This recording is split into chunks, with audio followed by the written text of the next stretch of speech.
What is up, YouTube? It is your boy, the Franchise Guy. We're coming at you again with another Eagles mock draft for the 2021 draft. Last week we did a mock draft. We drafted Jamar Chase first overall, first round, sixth overall. Then we followed up with Creed Humphrey, a guy I am very high on. He was a C plus in that. Still a little butthurt about that. Definitely think he should have ranked a little bit higher. But I think we should try this again. Let's try this a different one. Let's do some things different this time. Maybe, I don't know. Let's try this again. But let's start this draft class off right here. We have Lawrence going first, Fields going second, Devontae Smith, Jamar Chase, and Christian Barham. What?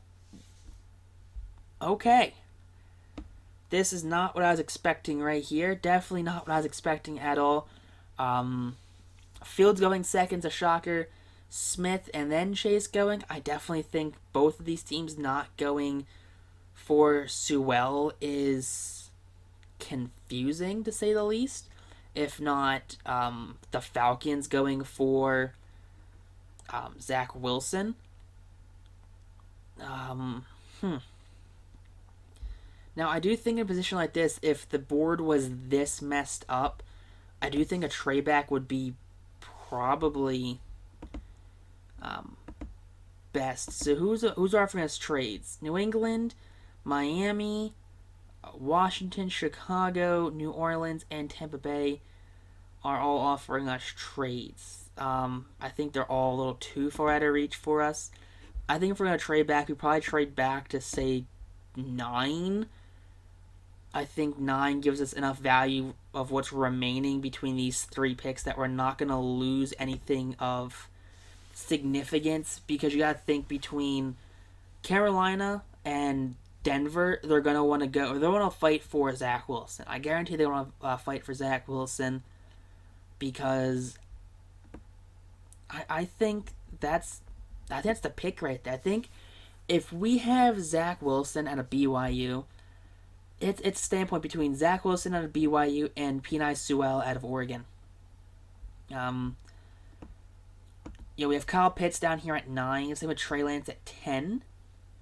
But I do think they're not worried about a quarterback here in Detroit, because they just got Jared Goff. So I think Elway's, worst comes to worst for Elway, he gets his pick of either Trey Lance at quarterback, or he's gonna go with I'm drawing a blank on who the quarterbacks are. If we go Zach Wilson, Trey Lance, or Mac Jones, even if he wants to go with Kyle Trask in the second round, I think that's he might settle for something like that. Carolina also might just get a little wonky and not go quarterback at all. Maybe try to rock out Bridgewater another year. I don't think Bridgewater would be suitable if they want to have a winning season. But this has definitely thrown a huge wrench into right here. But I do think if Sewell and Zach Wilson are both available, I think it literally comes down to a coin flip of trade back a spot or two and see who's available. Trade back to 8, trade back to 9, see where the board settles out. Kyle Pitts, though, at 9. I do think Kyle Pitts, who was going to probably be my pick here at 6 until the board got all wonky. But the Eagles, they have Lane Johnson, they have Brandon Brooks, they have Jason Kelsey. They have question marks at left guard, and they have a huge question mark at left tackle. But I think if Sewell is still here at 6, you have to go with Sewell right there. Plain and simple, you have to go with Sewell and then just worry about drafting anything. But that is not what you want to see right there. If you're an Eagles fan, you do not want to see Kyle Pitts going to Dallas. That is gross, scary, and terrifying for an Eagles fan right there. Unfortunately, we just kind of released that monster onto the NFC East. Asante Samuel Jr. going in the first round. Definitely it's a bit of an overdraft for Asante Samuel Jr. Taking a look at who's going to be available here at 37. I do think if Zaven Collins out of Tulsa is somehow still available, he's definitely the pick to go. Who's available? We got Wyatt Davis, Leatherwood, Walker Little, Trash, Jabril Cox. I do like Jabril Cox. Maybe that's someone you probably want to trade up back into the round 4 to get. Such a 37, if not trade back for him. Eichenberg. But I do think since we just took a first round tackle, Zaven Collins, the safe pick, the right pick, right there. It's gotta be it's gotta be the right pick right there if you're drafting an offensive tackle in the first round, a franchise left tackle. Right, you see Walker Little went there to the Patriots. Jabril Cox goes to the Dolphins. That's a good pickup for Miami right there. Just following, see who's going off the board right now. Najee Harris to the Rams. Okay. Tyson Campbell. Kyle Trask goes to Buffalo. It's a weird pickup in the second round. I don't understand why they invest a second round pick in Kyle Trask. I definitely think having Josh Allen, and then understand why they brought in what's his face, Mitch Trubisky. I just don't think Trask in the second round is a good pickup for them at all. I think it's definitely a waste of a second round pick. It's the same situation the Eagles were in last year, where they drafted Jalen Hurts. Here at pick 70, we have our my favorite interior guard, Creed Humphrey out of Oklahoma. I think double dipping an offensive line, I think Philly might burn. But if you want to feature for Philadelphia's offensive line, you want to build, I think Creed Humphrey might be the safe bet at pick 70. Let's take a look who's available at linebacker, because we did go linebacker. Corner, who's available at corner right now? Eric Stokes is still here at 74.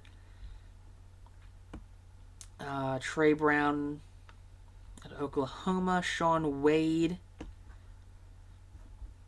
I also haven't addressed wide receiver yet, too, which is a big question mark in Philadelphia. Really, what's Philadelphia's thing with wide receiver? I think if we're going to double dip at wide receiver, or double dip at offensive lineman, definitely next pick has to be Amon-Ra St. Brown or Sage Surratt. Even Seth Williams right here out of Auburn. One of those three has to be the pick. Nico Collins definitely later in the draft with Amari Riders out of Clemson. Could be some big pickups right there too for the Philadelphia. Anthony Schwartz, we went with him last time, so we're going to try and stay away from players we drafted last time. But I do just think that having Creed Humphrey and just building up a young core of offensive linemen, and I think value-wise, Creed Humphrey at 70 is very good value. I do understand Andre Cisco is here currently. Andre Cisco out of Syracuse, a very big safety prospect. Problem is, we brought in Anthony Harris. We still have Rodney McLeod. I think if we don't have Anthony Harris, Anthony Cisco is the pick. 10 times out of 10. It's always going to be Andre Cisco, not Anthony Cisco. Andre Cisco. My dyslexia is picking in because I'm combining the ANDR and like the I'm just combining a bunch of names together. I'm getting AN here, the T from there. I'm just combining a bunch of names. But I do think pick 70, third round, Creed Humphrey. That is great value right there. Offensive line is going to set for the next couple of years. I think Humphrey is either going to be a year 1 starter or he's going to be a year 2 starter, depending on what Jason Kelsey does or really what they want to do with Sayamalu. I wasn't really paying attention to who went off the board. Alright. I'm liking what I'm seeing on the board currently. Let's go to wide receiver. We got to go wide receiver right here if we're going to double dip. If we're going to double dip at offensive lineman, we draft a linebacker in the second round.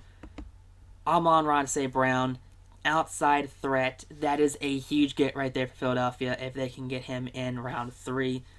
I definitely think that is he's gonna maybe a killer outside. He's got the size, he's got the speed, and I think he's also got the hands too right there. So I think he's gonna be he's a huge get for Philadelphia, especially in round 3 right there. Pick 150 and 156 are our next couple picks. So I definitely think we have to address defensive backs at this point. I'm looking who's coming off the board now. Dylan Moses goes. Sean Wade goes right there as well. All right, so definitely some of my defensive back favorites are coming off the board. It's just a bit unfortunate, which is the one problem you have when you double dip at offensive linemen with this team, is that you have no 4th round draft pick, and you're going to watch a lot of the players that you're kind of on your board that you hope kind of hold out just kind of get picked up. You definitely see a lot of randomness happening in this draft. The last draft, it seemed like it went more uniform, but I think Sewell leaving and being available at 6 kind of throw a wrench in it, because I was definitely looking to do Kyle Pitts to see what my take of a Pitts franchise would look like. We saw Browning right there as available. Let's take a look at wide receiver. We just drafted Amon-Ra St. Brown, who's currently available. Got Daz Newsome out there.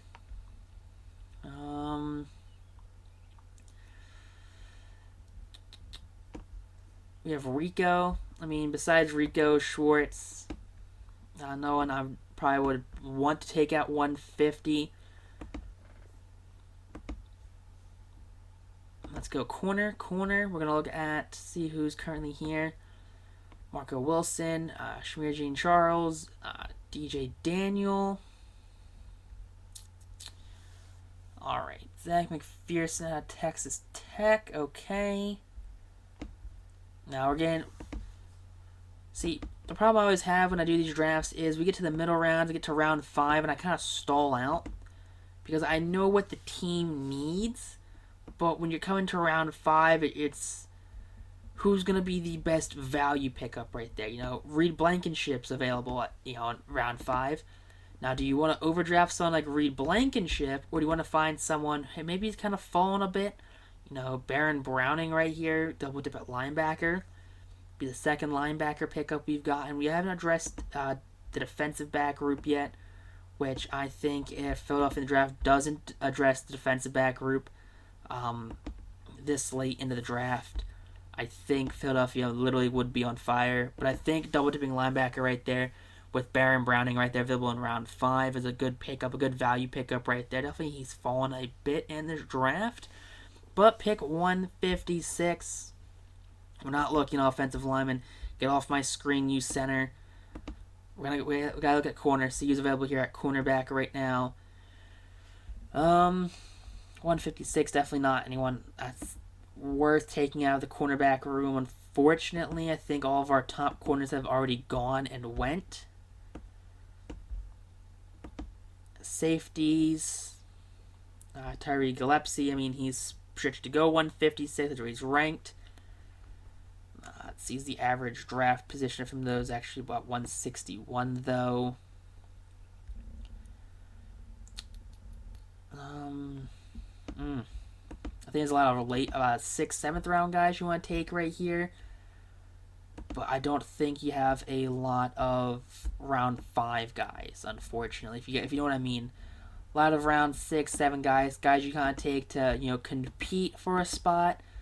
Kind of crack the bottom 52, and definitely guys you want to throw out there to compete for a practice squad position.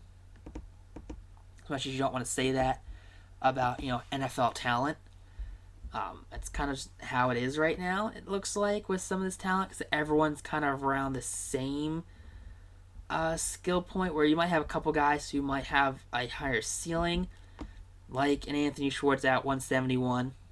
But I think at pick 56, 156, that might be a bit early to take him. Is there a way to see who we've already gone to? I don't know if there's a way to actually look at who we've already drafted. Who's available at quarterback? Anyone at quarterback that would be interesting enough to take here at 156? No. No one's that special. No one's that eye-catching to take here at 156. Tight ends. Again, no. Running back. I mean, I think round 5, this pick is a running back pick, unfortunately. Killian Hill, not a bad running back out of Mississippi State. You already know I do like Pook Williams out of Kansas, Larry Roontree out of Missouri, and C.J. Verdell out of Oregon. Could also be good picks late in the draft.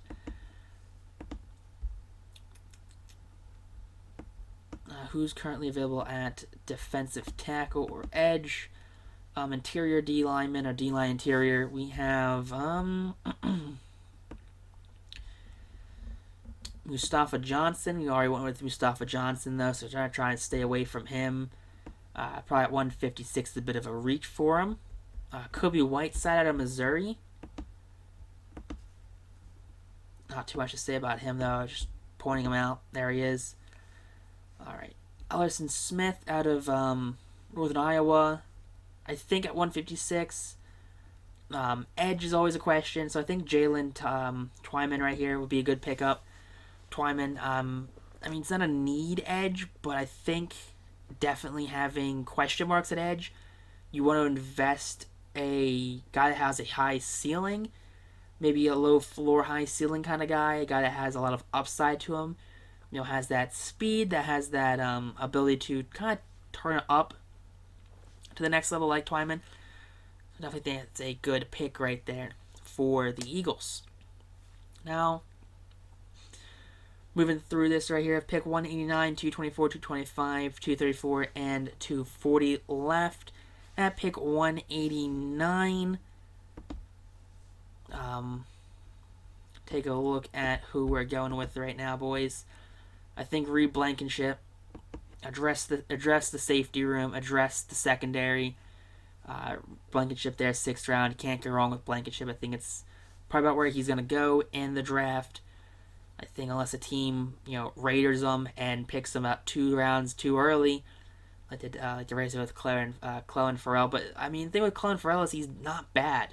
So I think it was a shock factor right there that players and scouts didn't have him until like the 3rd or 4th round, I think. But the Raiders saw him and said, "Hey, this is a guy we have to draft here because he is gonna be, big." All right, so we're gonna come up to back-to-back picks right now.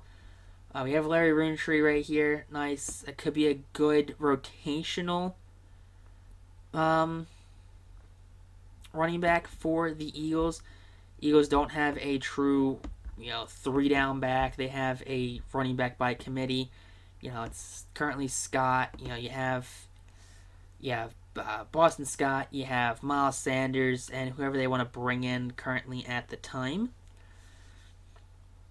All right, take a look at linebackers. We've already addressed the linebacker position a couple of times. We've taken 2 linebackers so far. Wide receivers, no one I want to write home about. Take a look at corners. Any late corners right here? Just kind of jump off the page to me. No one really jump off the page to me, which is kind of unfortunate right there, because we've only taken 1 defensive back in this draft, and it was Reed Blankenship with our 5th round pick. So I don't think the cornerback room is going to get much help this year, which definitely would not be great for the Eagles because they are definitely lacking at corner. But I think for at 224, we have to go and Mustafa Johnson is here. You have to go Mustafa Johnson. I know we've already taken him. I try not to take the same players over and over again. But I do think he has just that much value that you want to take him if he's available there in the 6th round, that it would be silly not to take him, even if we've already taken him before. So he might just be kind of guy you see pop up a bunch in these drafts, just as late round guys that I'm just high on. William Bradley King out of Baylor. I mean, you kind of want to take something here in the 6th round or even the 7th round, but you don't want to just take players to take players, which is the problem we're running into. That we have positions of need, but you also have positions of value. Now let's take a look at linebacker again. Tony Fields, Tough Borland, Justin Rice. I believe we took him in the 7th round last time we did a draft. Tight end. Again, not many tight end. The problem with tight ends, I don't really follow that many tight ends. I don't really look that much into the tight end room. Frankly, just because I don't see them. I think tight ends are a very niche thing you can draft, because it's you either come out and you're really good or you come out and you fall flat. There's no in between tight ends. It's not like okay tight ends. It's kind of just like, hey, you're either come out and you're George Kittle, Zach Ertz, Travis Kelce, or you're kind of just like Kellen Winslow Jr. There's really no in between. Like, you have okay tight ends, but you're not like, oh great, Jonnu Smith. I mean, I'm not really sure if Jonnu Smith, not a bad tight end, just first tight end that came to my mind. But I think Brady Breezy right here might be the pick to go with. 2 safeties, no corners in this draft, which not really ideal. You kind of want to go with at least 1 corner in the draft, but I do think based off of rumors, Eagles are looking to probably maybe bring in a corner during free agency, because the Steelers just released a corner. So I do think that that could definitely help with the Eagles' cornerback room, just kind of help slot a guy in there if they want to go invest in draft capital for a corner. Tony Fields a second. Wouldn't be bad in round 7, pick 6. Brendan Knox, Brian Goodson. I think probably Tony Fields probably the best value pick right here available in the 7th round. Come to pick 240. Running back Brendan Knox still available. Brian Goodson, more interior to lineman. Keith Taylor. I think let's go with Keith. Let's go with Keith Taylor out of Washington. We just so we can say we drafted a corner. I mean, 7th round pick, 7th round, 240. I mean, we'll go through the end of this draft to see where that grade is out at. Definitely, I think this draft threw us for a huge monkey wrench when it's like, hey, we're going to give you the option to draft either Zach Wilson or Penei Sewell. Zaven Collins, again, C+. Creed Humphreys, I guess this does not like Creed Humphrey or Zaven Collins. Blankenship, Mustafa Johnson. See, I think Mustafa Johnson gave us a B last time. Tony Fields at 240 at only a C+. I think that's kind of underrating that pick a bit right there. I think that's definitely a good pickup right there. Baron Browning, definitely. Amon-Ra St. Brown, I think if he's available here at pick 84, definitely want to go with him. He's got size, speed, and height. Zaven Collins, again, only a C+. I believe he was actually ranked at like 31, so pick him at 37. I mean, if we're going to go off Madden, you got him as a steal, like a good draft steal right there. But I think if you're only rating him a C+, I think that's a bit underrating Zaven Collins' talent right there.